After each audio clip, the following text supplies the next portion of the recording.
গুলি করি মরে একটা, আহত হয় একটা। ভিডিও দেখানো সেই ডিসি এখন ডিবি হেফাজতে। সোমবার সন্ধ্যায় নরসিংদীতে অবস্থিত নিজ বাড়ি থেকে তুলে নেওয়া হয় তাকে। এ বিষয়ে বিস্তারিত জানাচ্ছেন সহকর্মী অর্ণব। মরে একটা, আহত হয় একটা, একটাই যায় স্যার, বাকি যায়। ঢাকা মহানগর পুলিশের ডিএমপি ওয়ারি বিভাগে উপকমিশনার ডিসি মোহাম্মদ ইকবালকে হেফাজতে নিয়েছে পুলিশ। সোমবার 19 আগস্ট সন্ধ্যায় নরসিংদীর অবস্থিত নিজ বাড়ি থেকে তুলে নেওয়া হয় তাকে।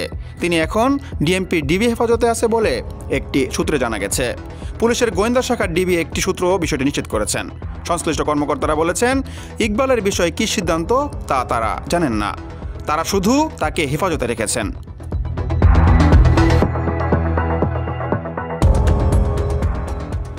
কোটা সংস্কার আন্দোলনকে ঘিরে শিক্ষার্থীসহ আন্দোলনকারীদের গুলি করেছে পুলিশ। এই ঘটনাকে কেন্দ্র করে আন্দোলনের মুখে গত 5 আগস্ট পদত্যাগ করে দেশ ছেড়েছে শেখ হাসিনা। তবে দুদিন আগেই পুলিশের গুলি করা নিয়ে একটি ভিডিও সামাজিক যোগাযোগ মাধ্যমে ভাইরাল হয়েছে।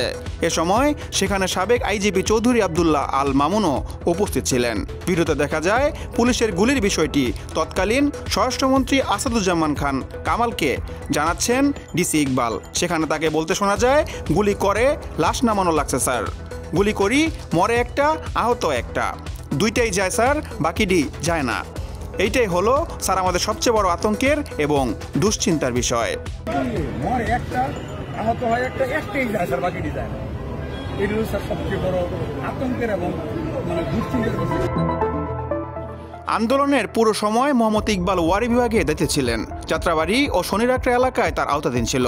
আন্দোলনের সময় এই দুটি জায়গায় সবচেয়ে বেশি ঝুঁকিপূর্ণ ছিল।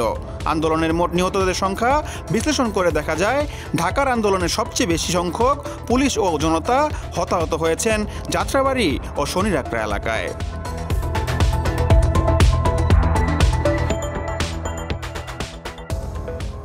Asiful Hossain Arnab, news 21 news desk.